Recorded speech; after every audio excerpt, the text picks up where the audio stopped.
Welcome back, and we're moving into a final conversation for today's very important one, as we're joined by representatives of the National Council on Aging. We have with us the chairperson of the board, Reverend Lynda Moguel, and we have the executive director of the National Council on Aging, Chel Poot. Now, International Day of Older Persons is something that we have been celebrating. And it really allows us to have a spotlight on this population that is often one that we tend to ignore. So, Chel, let's talk about the history of International Day of Older Persons. International Day of Older Persons has been celebrated on October 1st. It's designated by the UN. And it's a day that's really set aside to look at the contribution of older persons, which is something that the National Council on Aging works towards as the organization that deals with older persons. And it's a pleasure to have Reverend Moguel with us this morning. I'd like to invite Rev to just share with our viewers a little bit of background on the NCA, what the National Council on Aging is about, and the role that we play, not only on International Day of Older Persons, but when we look at the national development of our country and aging. Thank you very much. First of all, I would like to thank you for having us on this show. And I hope our viewers will not mind too much for me to go into a bit of history on the National Council on Aging. First of all, we could go all the way back to 2002, when the National Policy for Older Persons was developed. And if persons can get a hold of this, they would get a whole lot of useful information, especially the organizations that deal with older persons.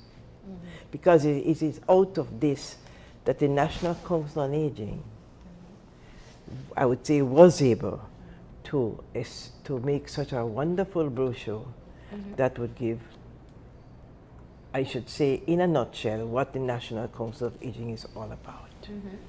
On the cover, we have our emblem, right? And it says, working to place older persons' concerns on the Belize national agenda. Now, this was established on February 10th, 2003. And so you see, this was 2002. So much of what is in here was summarized and placed in the context where reader-friendly, that persons could just take this and look at its mission, its vision, goal and objectives, and what it was established to do. And I will quote from this. It says, it is a mechanism mandated by Cabinet to its approval of the National Policy for Older Persons, which means that it has quite a number of roles to play. Because on this council, we have some 14 to 18 representation from government, non-government, international and the business community, the church, the civil society, you know, and of course, older persons. And persons who work in the different agencies, making the life of older persons, I would say, worthwhile, enjoyable, and where possible, long sustained, health-wise. And I think what you're saying is important. I just wanted to get in there that when you talk about being an older person, it's not just about being able to live in society, it's the quality of life that you have that is really important. Can I just take a moment to say, what is the official classification of an older person in Belize? Well, that's a very unique question in Belize, because you can retire at 55 in some instances, but we tend to go along with the United Nations definition, which is anybody 60 and older, bearing in mind that the official retirement age for all Belizeans is 65. So, but we're looking at 60 and older, and that's a demarcation that came up as populations around the world began aging, and we started to, you know, differentiate youth, young adults, adults. So we hit the 60 and older as an older person. And you notice she used the word older persons, because we speak of elderly, we speak of aged, we speak of mature, we speak of teenagers, but older persons is the term that best suits all persons that reach that age. Right. And of course, when we speak about older persons, there's a certain level of vulnerability that is attached to that. So talk to us a little bit about some of the issues that older persons would be more vulnerably exposed to, as you know. Well, as we become older, there are several things. One of the major things that often affects older persons are financial resources and care. Okay. And that's going to be the bulk of what we're going to be discussing at this conference that we have coming up. Economic security is a huge challenge for older people across this country. In 2010, we did a study along with HelpAge International, and that showed that 61% of our older persons at that time had no access to a paid pension, which means that they were either working, getting a non-contributory pension, which is $100 a month, or relying on some kind of charitable donation or reliant on family. And then when we look at healthcare, we still have no geriatric doctors or nurses in the country that would provide us with protocols necessary to provide adequate healthcare for older persons. Sometimes when you think about aging, we think about healthcare as, you know, medication for diabetes or medication for hypertension. But healthcare for a geriatric patient, an older patient, goes beyond that. It's also about preventative care, checking for mobility, checking for eyes, reducing the person's risk of developing a disability. So there's a gamut there. So coming up at the conference, what we're going to be having is we have a keynote speaker coming in from Paho, Washington, Sharon Segura, who is an international consultant, and she'll be talking about the Inter-American Convention on the Rights of Older Persons, which was passed in June 2015. What's the important part about that document is that no Caribbean territory has signed on to the document to consider for ratification. So we're really looking at it. It's a very comprehensive document. It's easy to read. And at the conference, we will be handing out a summarized version of the document, of the convention, to begin the sensitization process here, so that other persons in Belize can know what exists internationally, looking at safeguarding their rights. And it's not just about safeguarding rights. The convention also talks about giving older persons a place in society where they are recognized and their contributions to society are recognized. And I think that's perhaps what we don't look at. There are two things. There are persons who have contributed and have aged in our society that, in my opinion, I don't think we take proper care of, especially given how much they have contributed to society. But there are people who continue to contribute after the age of 60. As you speak about people who work until the age of 65, we have Reverend Moguel right here, who is a well-known advocate working in many areas, and it doesn't mean that your contribution stops after a certain age. So why is it important that we keep on pushing this message to people? What does it do to help them understand why rights of older persons are important? We need to realize that persons are living longer than used to maybe before. Or, and we are getting younger persons at the bottom, older persons at the top. And that population between is very narrowing. Or maybe they are the ones who feel that they can do as they please with those who are getting older, do as they please with those who are younger. When each age group has a part to play in the society, and each group brings with it experiences, knowledge of many kinds, and the ability to make a change in the society in which they live. And therefore you said that I'm in 5 different societies that deal with older persons. I don't mean the agencies as such. I mean NGO groups. And we have persons in those groups, 103.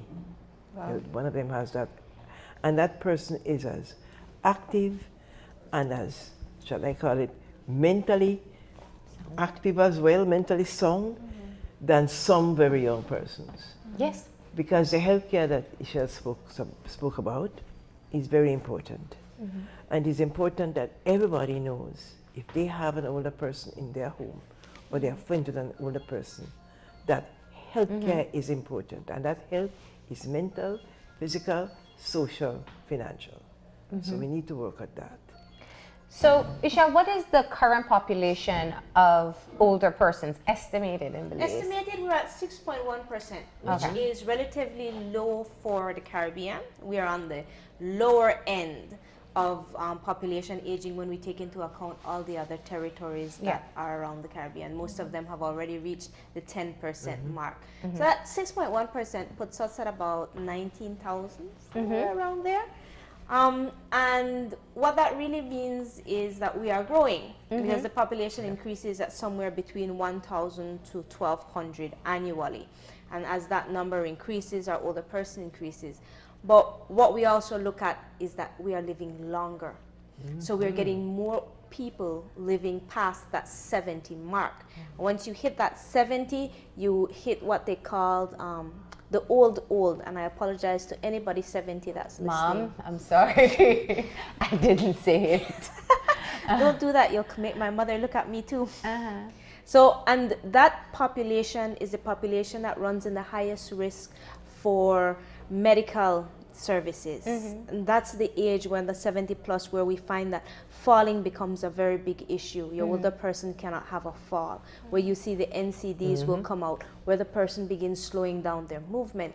You know, and we need to talk about the contributions of older persons, because if we don't create spaces in our society for them to continue to contribute, we will end up with an entire population of persons that are being ostracized, being taken out of every aspect of our society, that are still viable, that still have much to offer us in our development. And when we talk about inclusion, we're also talking about creating meeting spaces where they can meet, giving them the opportunity to having their voices heard, listened to, their contributions taken seriously, their concerns taken seriously, but also increasing their access to public buildings, to services, transportation. You know, that's one thing that we take for granted. You know, I could jump in a taxi, I can jump on a city bus, and I can go where I need to go, or I can drive my car and I can go where I need to go.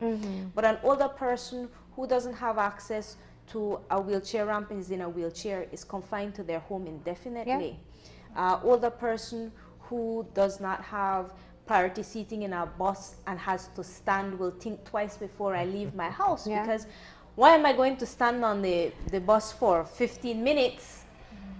I can just send somebody else to do it, and they begin to be withdrawn and removed from the society. Or we've spoken countless times about public transportation, be it taxis or buses, where just the first step is difficult for an older person to be able to get in rapidly, and they're always rushing.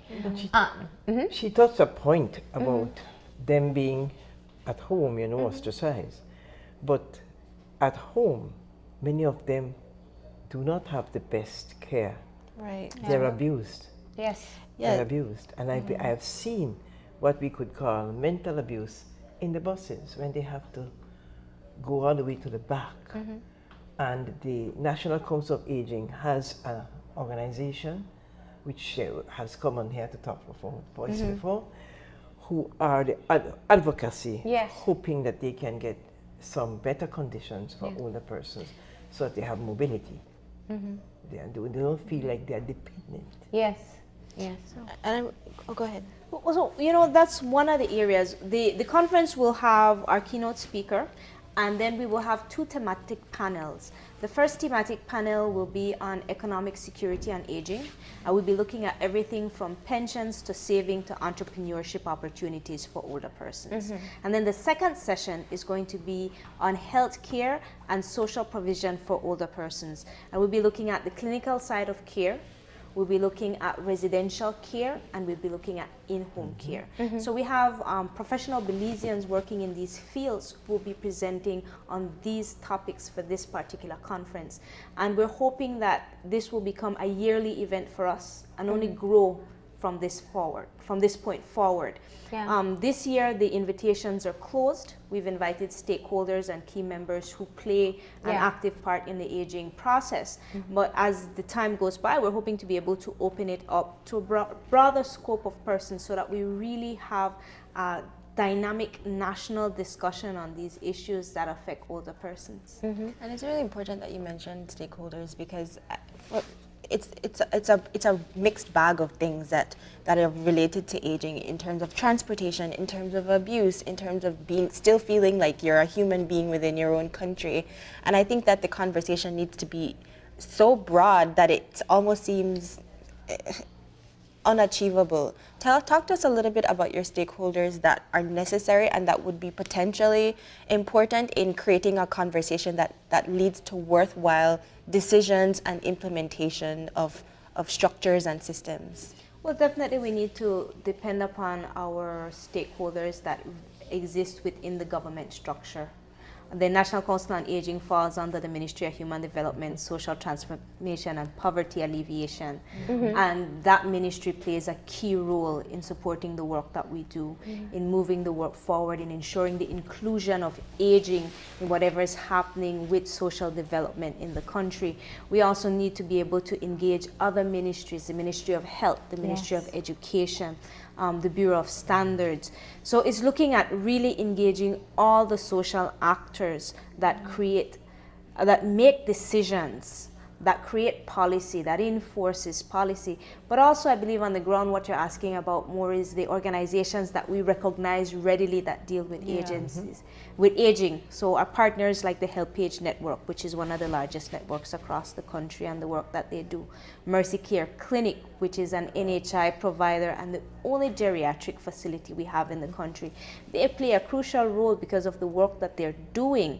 You can see from the data that they generate, their clinic services 2,000 older persons within the Belize City District, and looking at that module and finding out how we can duplicate that in other districts, because we find that from the services that they provide, older persons with diabetes, hypertension, the NCDs become controlled. There are less cases of older persons developing cases of pneumonia. There are less cases of older persons facing issues like malnutrition, things that can be avoided once they are receiving the regular medical care. Because when you talk about medical care for older person, it's basically preventative care that we're dealing with, but it's having the care accessible, that you don't have to go and wait 2 hours at a public facility. You have an appointment. You know that when I arrive at the clinic, there's going to be a nurse there. She knows my name. There's going to be a doctor there. He knows my case. And I'm in and I'm out, and then I can go and sit down and talk to my friends. Right? And I guess this is where the caregivers need to be trained in. We have two places that do the caregiver training. We have the Red Cross. We have the Red Cross. And we have the BTB, no? BTEC. BTEC. And the caregivers would then know how to deal with these older persons and to point them to the resources, because they know about them. And coming back, I'm listening to Chel. She has played a key role in the program for this conference, along with our program officer, Ms. Shereen Rivera. Because there are two-person. There are two-person. We're a two-person army. And they have done very well in promoting NCA with all kinds of programs. Absolutely. And really helping us understand what it's like to be an aging person in Belize. I still remember our arthritis demonstration up to today, and I button my blouses, always remembering that. But I do want to say this much. I feel sometimes that when we talk about older persons, it is very easy to talk about like the doom and gloom of it, the constant challenges. There isn't transportation. Many don't have pensions or a source of income. There isn't specified health care. There are lack of social opportunities. But what I hear coming out of the conference seems to be more looking at solutions and recognizing where opportunities exist to allow older persons to be a part of society. And this is obviously near and my mother turned 75 last month, 3/4 of a century. And I can tell you this much, or perceptions of what that age may be, and even what I thought it would be as a younger person, is not the case. You can still walk, you have all your functions available. You still want conversation. You still want comedy. You still want to contribute.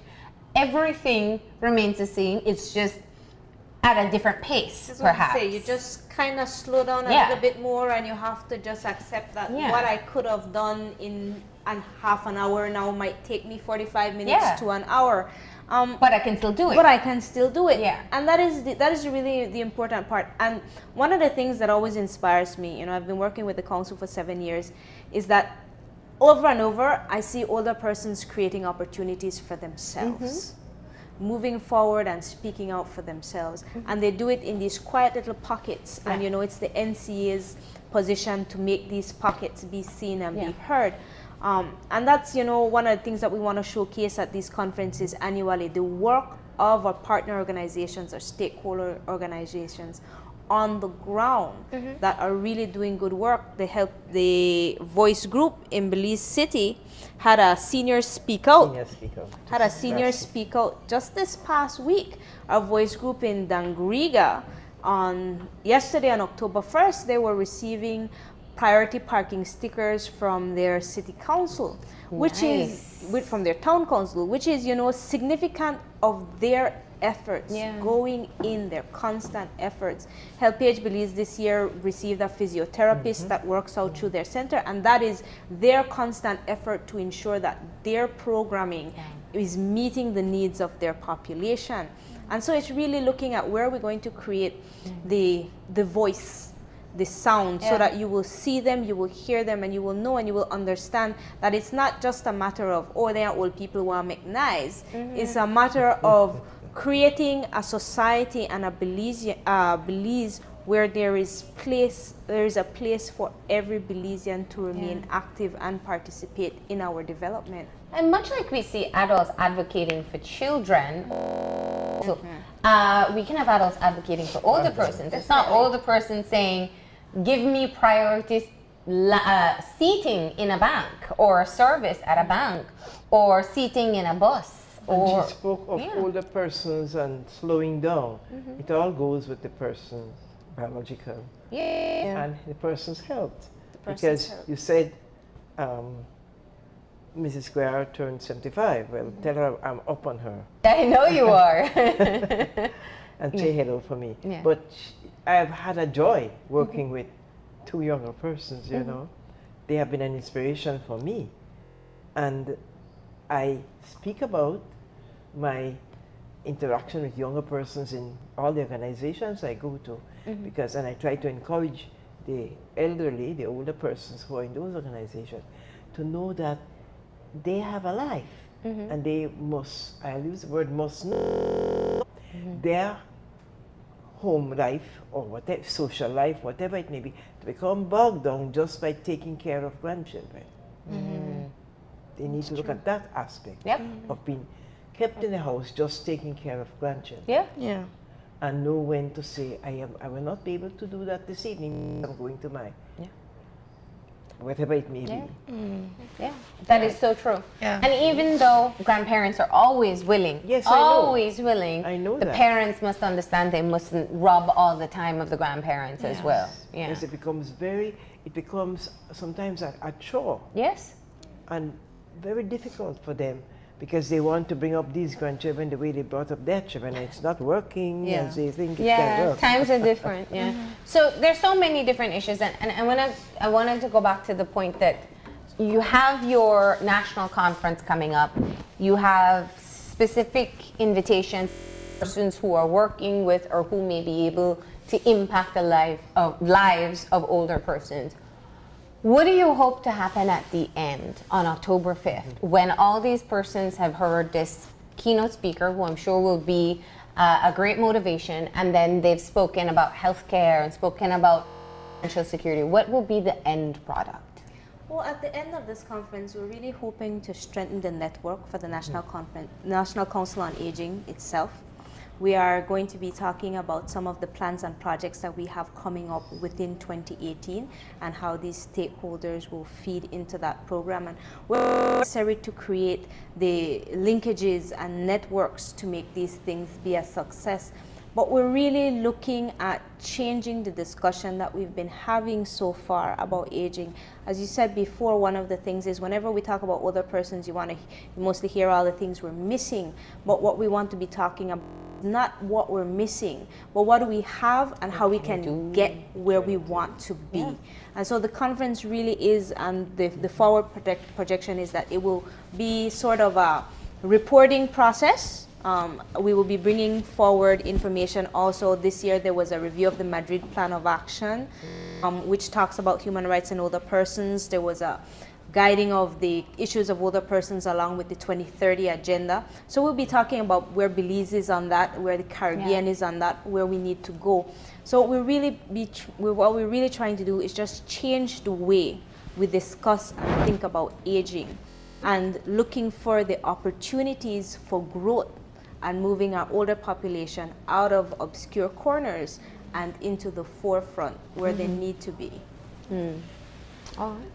I've just been placed in this position of chairperson since this year began. And so I've had to be catching up on ground.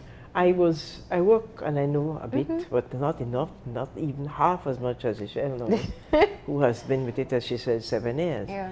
And I find it extremely interesting to know that we can make a difference, NCA can make a difference in the lives of our older persons. Absolutely. And we want to do that with our strategic plan over the next, let's say, it's a 5-year plan. We're almost up to the end of the 5 already. And you know, we are having a retreat.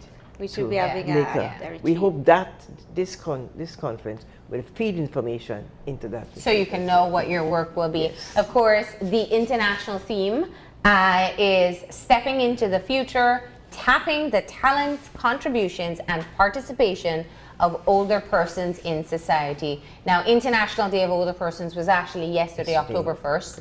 But if we were to tell people how they could commemorate during the course of this week, what can people do just individually to improve the lives of older persons? You know, our voice groups, and I know the life group here in Belize City, they all held special church services yesterday in honor of the older persons. But if you would like to honor the older person that you know, my personal thing is give them an opportunity to do something they've been wanting to do. Something that they have been asking to do. Sometimes it's really very simple things. Something like going to the store and not being rushed out of the store.